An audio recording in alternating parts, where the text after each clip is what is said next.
Shalom mempelai Kristus, berjumpa lagi dalam acara Kuasanya Tak Terbatas.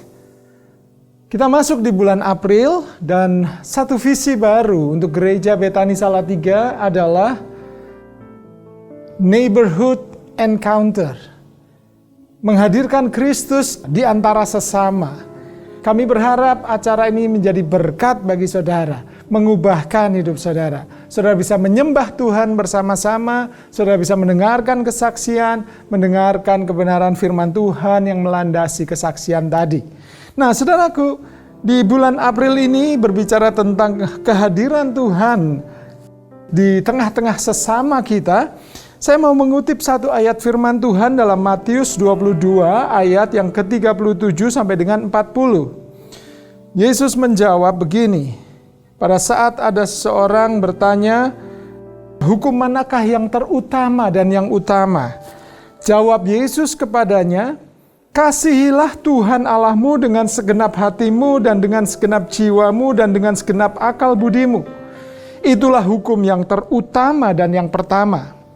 Dan hukum yang kedua yang sama dengan itu. Jadi tidak lebih rendah atau tidak lebih tinggi. Sama dengan itu ialah kasihilah sesamamu manusia seperti dirimu sendiri.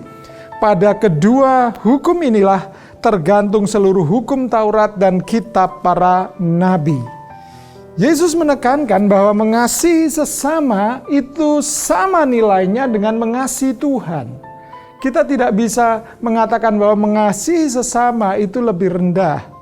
Nah, saudaraku, yang menarik lagi adalah bahwa Tuhan membawa kita pada bulan April ini untuk menyatakan kasih kita kepada sesama. Menghadirkan Kristus di tengah-tengah pergaulan kita dengan sesama, dengan tetangga kita, dengan komunitas kita, dimanapun kita berada. Tuhan ingin kita membawa Kristus di sana, supaya orang lain juga bisa merasakan kasih dan kehadiran Kristus. Dan ada satu yang menarik tentang apa yang Yesus pernah ceritakan. Pada saat salah satu murid bertanya, kalau begitu siapa sesama? Yesus mengambil perumpamaan cerita seorang Samaria yang baik hati, yang menolong seseorang yang dirampok di tengah jalan. Saudara, kita tahu Samaria adalah orang yang berseberangan dengan orang-orang Yahudi. Dalam hal ini saya belajar satu hal, bahwa untuk menganggap sesama, siapa sesama kita, itu Yesus mengajari tentang lintas budaya, lintas etnis, orang yang lain daripada kelompok kita. Itulah sesama juga. Dan disitulah kehadiran Kristus harus dirasakan. Melalui siapa? Melalui saudara. Bagaimana saudara mengasihi bukan hanya kelompok saja, tetapi juga lintas budaya, lintas etnis, lintas keyakinan dengan agama lain.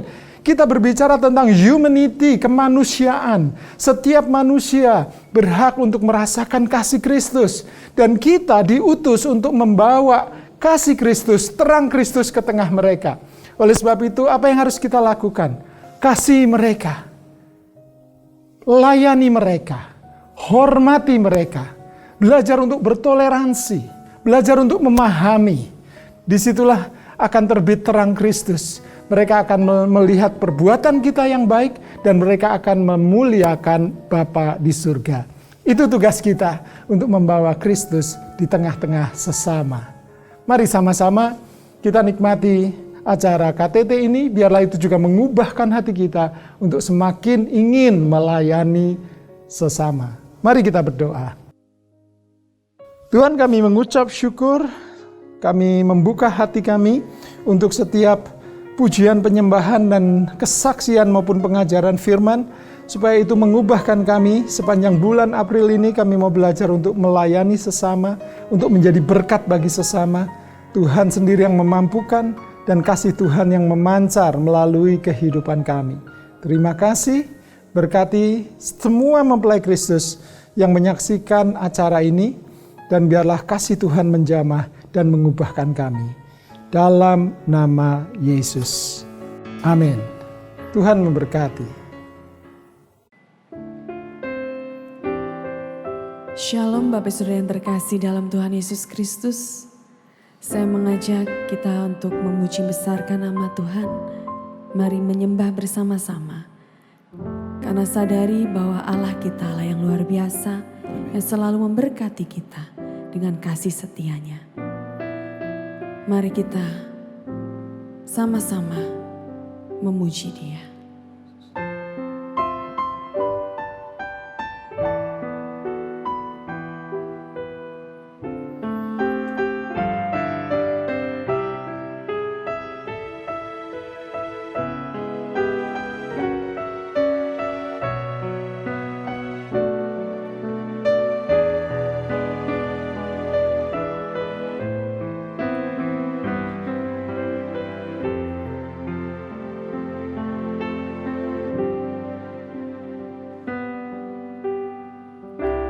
Kasih setiamu yang ku rasakan lebih tinggi dari langit biru. Kebaikanmu yang telah kau nyatakan lebih dalam dari lautan. Berkat-Mu yang telah ku terima sempat membuatku terpesona. Apa yang tak pernah ku pikirkan, itu yang Kau sediakan bagiku. Siapakah aku ini Tuhan, jadi biji mata-Mu. Dengan apakah ku balas Tuhan selain puji dan sembah Kau.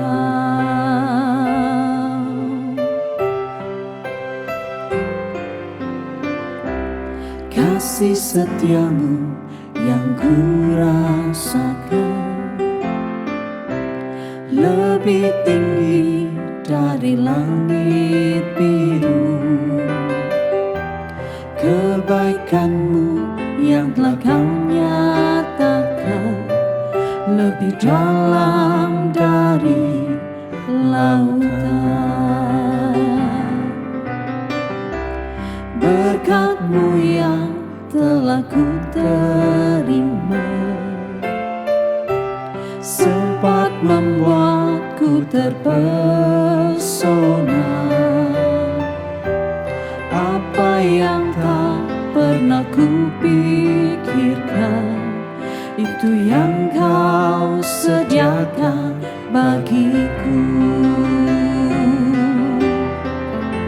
Siapakah aku ini Tuhan, jadi biji mata-Mu. Dengan apakah ku balas Tuhan selain puji dan sembah Kau. Siapakah aku ini Tuhan, jadi biji mata-Mu. Dengan apakah ku balas Tuhan selain puji dan sembah Kau.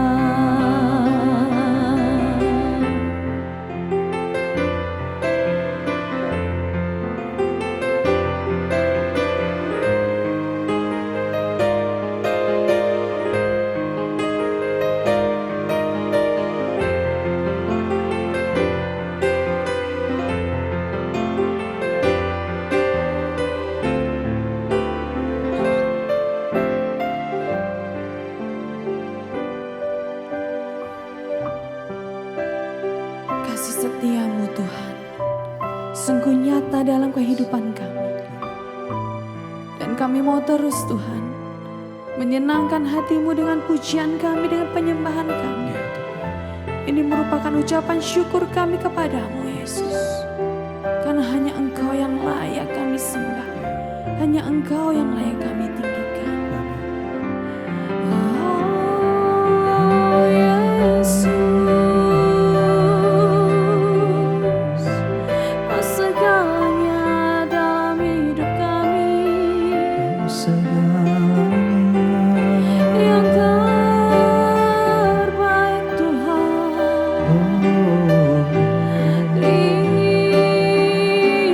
kasih Yesus, kami mau bersyukur hanya padamu Yesus. Haleluya. Kasih-Mu Tuhan dalam hidup kami.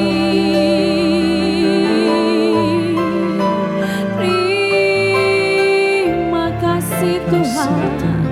Haleluya.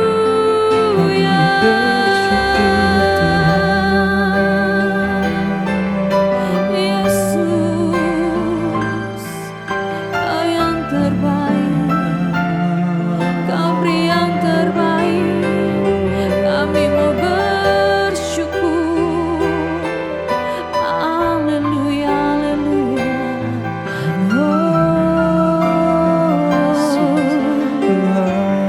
Ya Allah kami, yang terindah, Yesus Tuhan. yang termulia, Haleluya, Kau yang layak haleluya. disembah. Yesus, Kami ya kau Tuhan. tinggalkan. Haleluya, haleluya. Terima kasih Yesus, ya Rama ya Tuhan. Mazmur bagi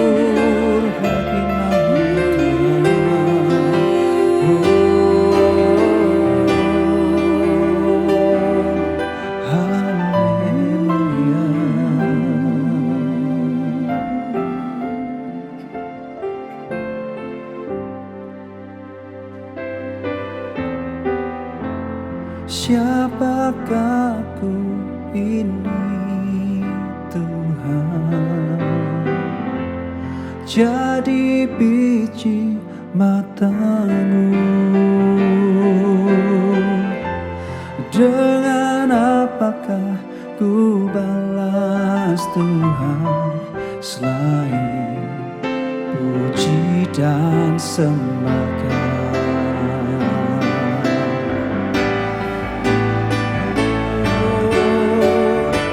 Siapakah aku ini Tuhan, jadi biji matamu.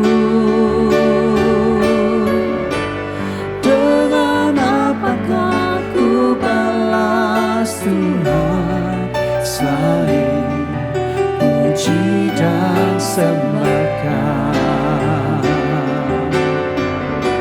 Siapakah aku ini Tuhan, jadi biji matamu. Dengan apakah ku balas Tuhan selain puji dan sembahkan. Selain puji dan sembahkan, selain puji dan sembahkan.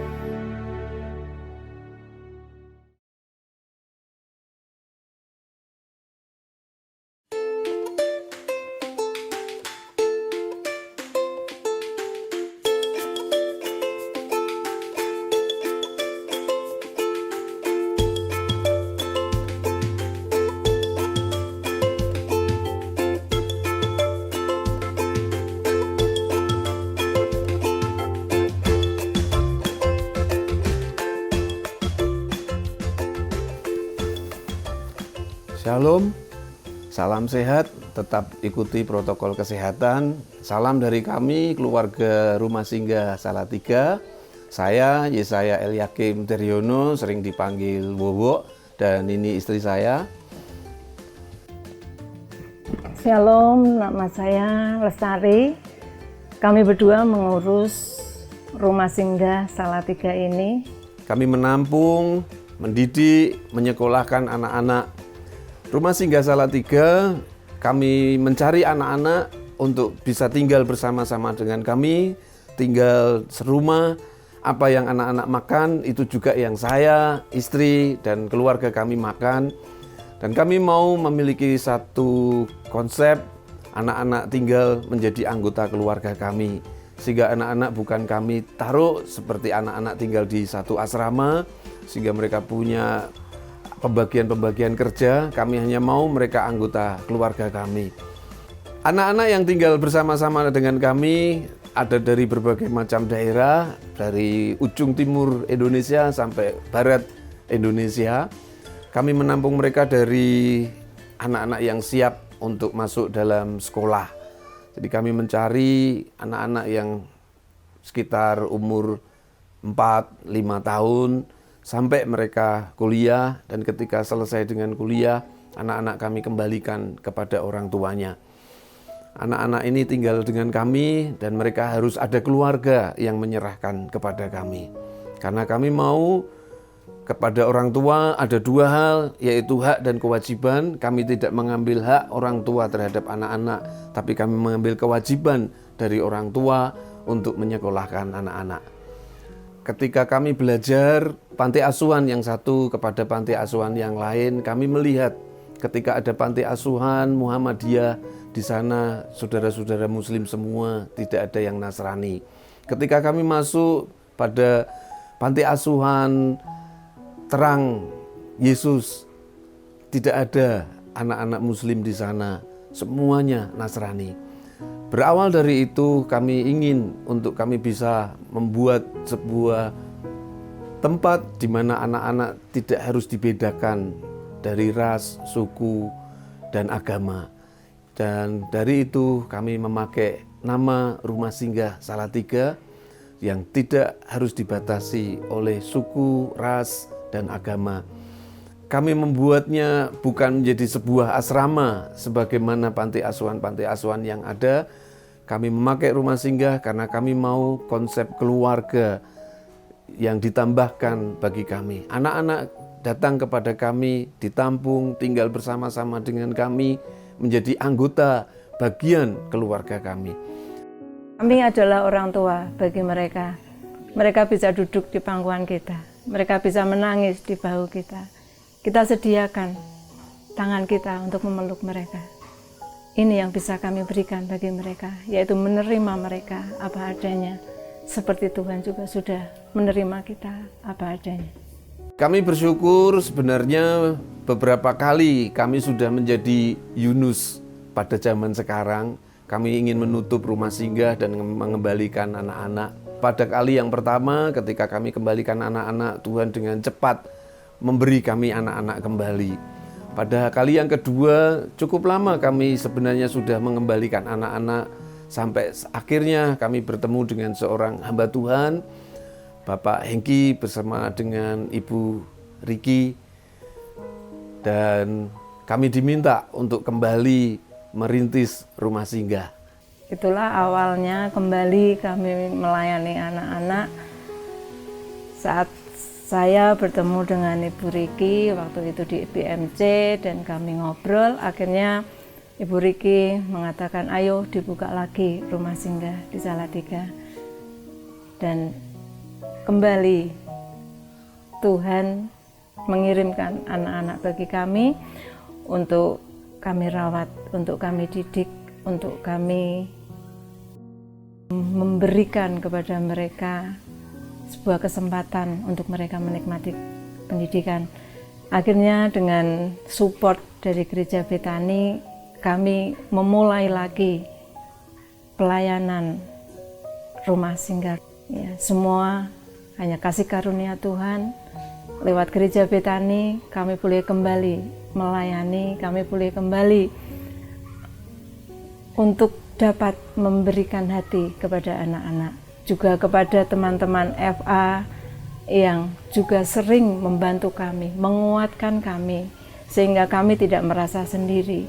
Ada teman-teman yang saling mendoakan, saling membantu, saling menyupport. Di situ kami juga semakin kuat bahwa Tuhan itu ada, dan teman-teman yang mengasihi kami juga selalu ada bagi kami. Semua berawal di tahun 2007. Waktu itu kami berdua menjaga kios, dan kami melihat ada beberapa anak yang duduk di sana di emper toko itu untuk menunggu ayahnya. Itu ceritanya. Dari situ saya dekati mereka dan saya bertanya beberapa hal kepada mereka. Apa kalian sudah mandi? Apa kalian sudah makan? Apa kalian tahu huruf-huruf ini? Apa kalian tahu warna-warna ini? Dan dari situ saya mendengar sebuah jawaban yang membuat hati saya sungguh terhenyak, kaget. Mereka tidak tahu, mereka belum mandi, mereka belum makan, padahal waktu itu sudah menunjukkan pukul sekitar 6:30 malam. Dari situ hati saya sungguh merasa tidak karuan malam hari itu. Mengapa di zaman, di era yang semodern ini masih ada anak-anak yang belum mengerti akan angka. Banyak anak-anak yang belum mengerti tentang warna. Dari situ kemudian saya mengucapkan sebuah kata yang mungkin didengar oleh suami saya. Kapan ya aku kaya supaya aku bisa membantu mereka? Itulah awalnya. Dari kata-kata itu sebuah tindakan nyata mulai kami lakukan. Kami mulai membuka diri kami mau membuka hati kami, dan kami mulai terjun ke dalam pelayanan ini. Suami saya sempat berkata, kalau menunggu kaya, kita tidak akan pernah bisa melakukannya. Kalau kamu mau, ya saat ini juga kamu bisa melayani mereka. Dan dari itu, dari apa yang dikatakan suami saya, membuat saya semakin bersemangat untuk menjadi seseorang yang tidak hanya mendengar tentang kasih, yang tidak hanya membaca tentang kasih, tetapi melakukan kasih itu dalam kehidupan saya. Dan 2008 kami mulai dengan anak-anak yang Tuhan kirim kepada kami. Kami tidak pernah mencari mereka. Tuhan kirimkan itu semua bagi kami. Tidak semudah membalik telapak tangan ternyata. Dari awal kami melayani, segalanya terlihat mudah. Tetapi pada akhirnya banyak hal-hal, banyak tantangan-tantangan yang ternyata sungguh berat dan luar biasa terjadi dalam kehidupan kami. Tapi itulah sebetulnya awal dari proses yang mendewasakan kehidupan rohani saya secara pribadi. Dulu, waktu masalah terjadi dalam kehidupan saya secara pribadi, saya hanya mengandalkan kekuatan saya. Saya tidak mengandalkan Tuhan yang memiliki segalanya. Saat saya harus membawa anak-anak untuk dekat dengan Tuhan, saat saya harus menyelami setiap hati mereka, itu bukan hal yang mudah untuk dilakukan. Dan kadang hanya tetesan air mata yang kadang keluar, hanya jeritan, hanya tangisan yang keluar. Tapi saya tidak melihat bahwa Tuhan itu sebenarnya ada untuk menolong saya. Tapi dengan berjalannya waktu, kita dididik, kita ditempa, bahkan saya secara pribadi dibentuk oleh Tuhan. Untuk saya mengandalkan Dia sungguh-sungguh dalam hidup saya. Untuk berserah penuh kepadanya. Dan kini saya boleh melihat sesuatu yang luar biasa Tuhan kerjakan dalam hidup saya secara pribadi. Saya boleh melihat bahwa Dia ada. Bahkan setiap saat Dia selalu ada. Saat ini, saya hanya ingin melihat anak-anak yang kami asuh ini menjadi anak-anak yang luar biasa dalam hidup mereka. Menjadi anak-anak yang berguna. Di sini kami bersama-sama, di dalam keluarga, saling mengasihi, saling melayani, dan belajar untuk saling mengampuni. Itu hal-hal dasar yang kami bagikan, yang kami ajarkan kepada mereka.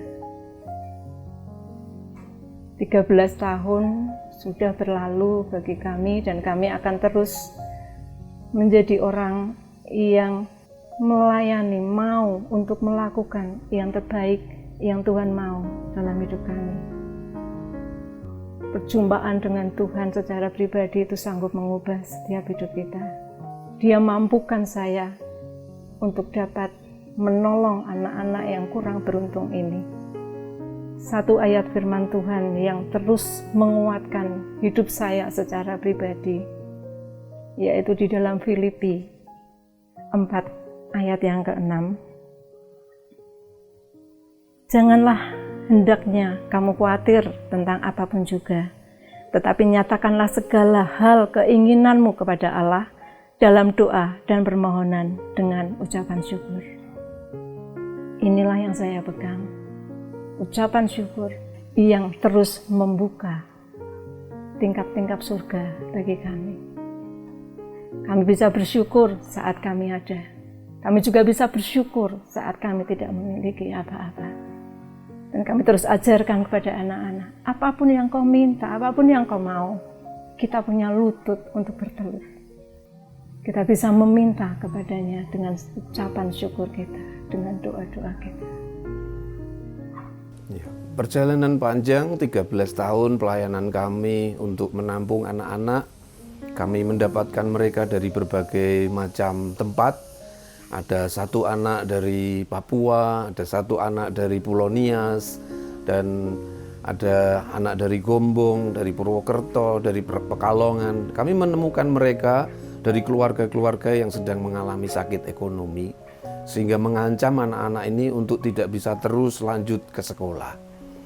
Satu contoh, ada satu anak dari pasangan suami istri guru pegawai negeri yang tentunya cukup melimpah dengan uang, tetapi karena kondisi yang keliru dalam mengatur keuangannya, sehingga keluarga ini harus mengalami jatuh dalam kesakitan ekonominya.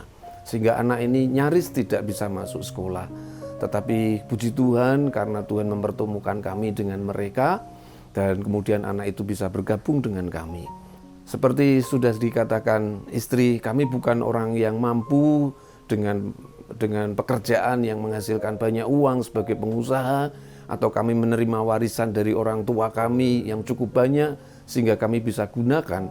Tetapi kami hanya punya keinginan karena dipaksa rasanya oleh Tuhan untuk mengasihi anak-anak ini.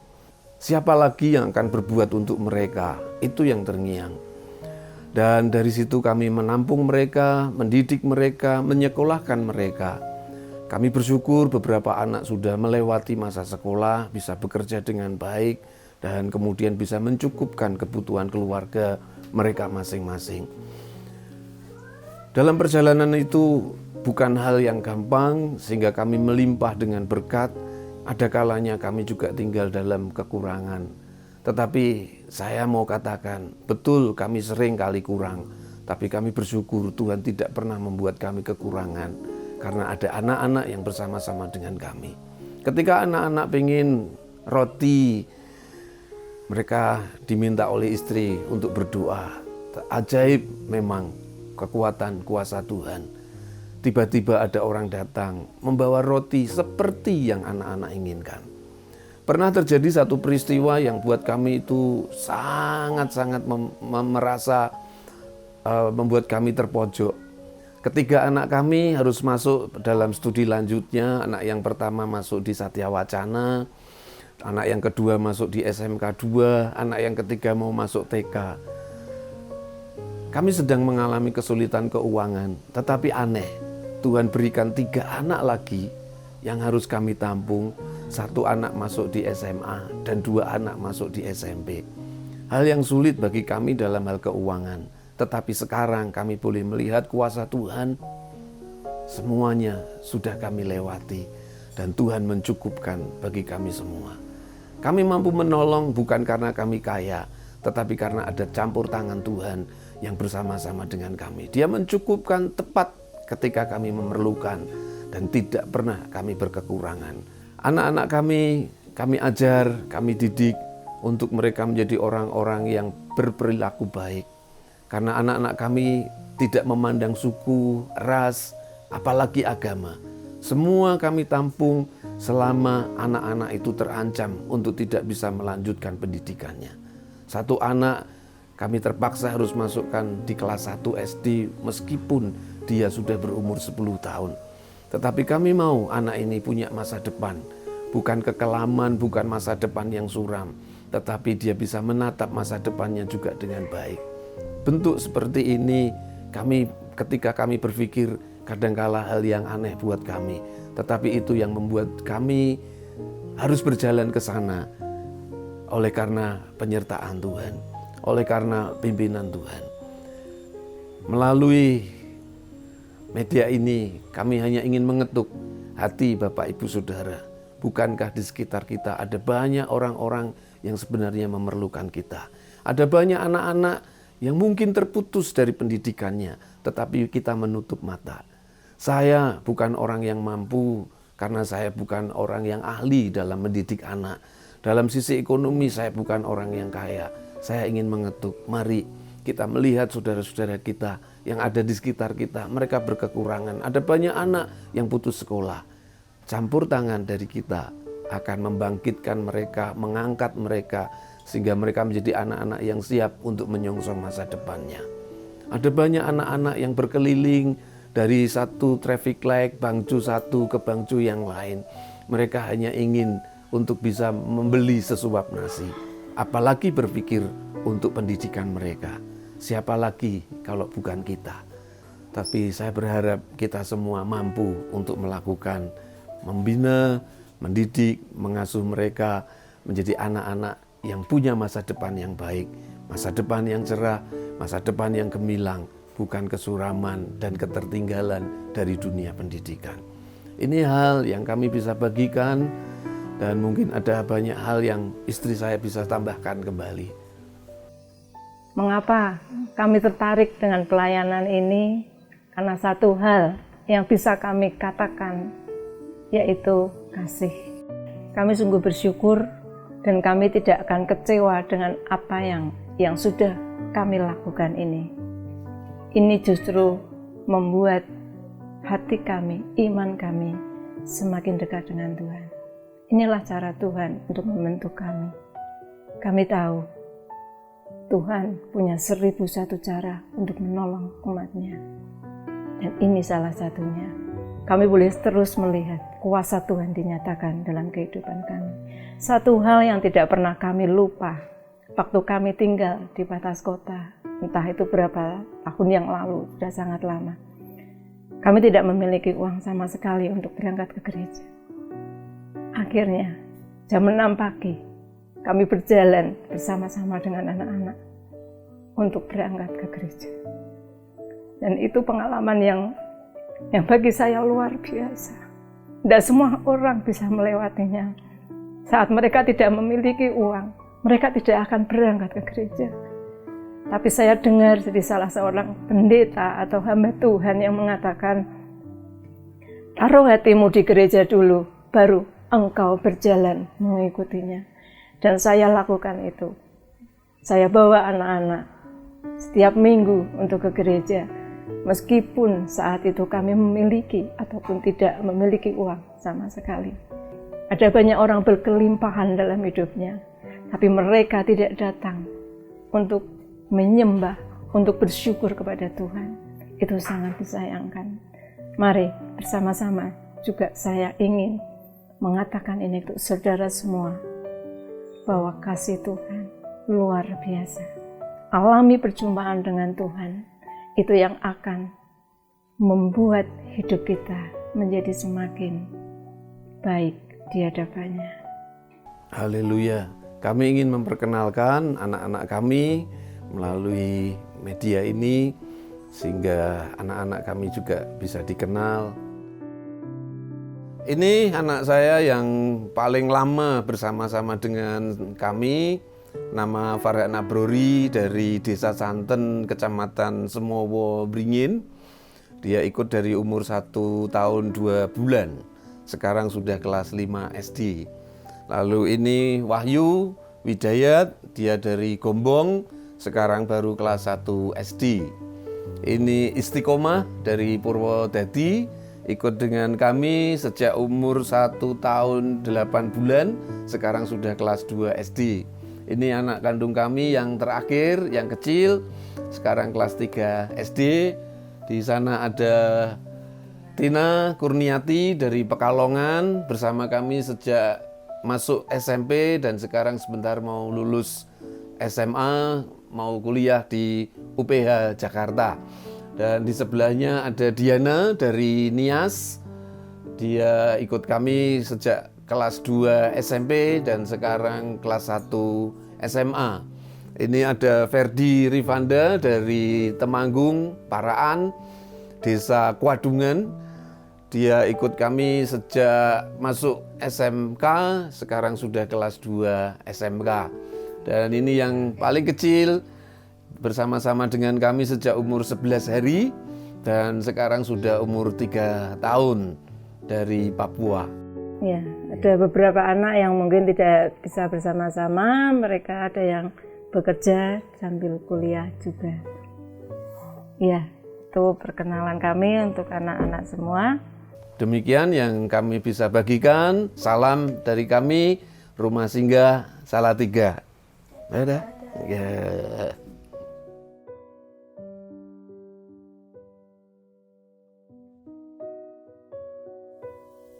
Mempelai Kristus yang dikasihi Tuhan, kita sangat diberkati dengan kesaksian dari Pak Wowo dan Ibu Lestari tentang bagaimana hidup mereka memberikan belas kasih kepada sesama, terutama kepada anak-anak yang ada di jalan, dan mereka adopsi di dalam satu keluarga bersama mereka.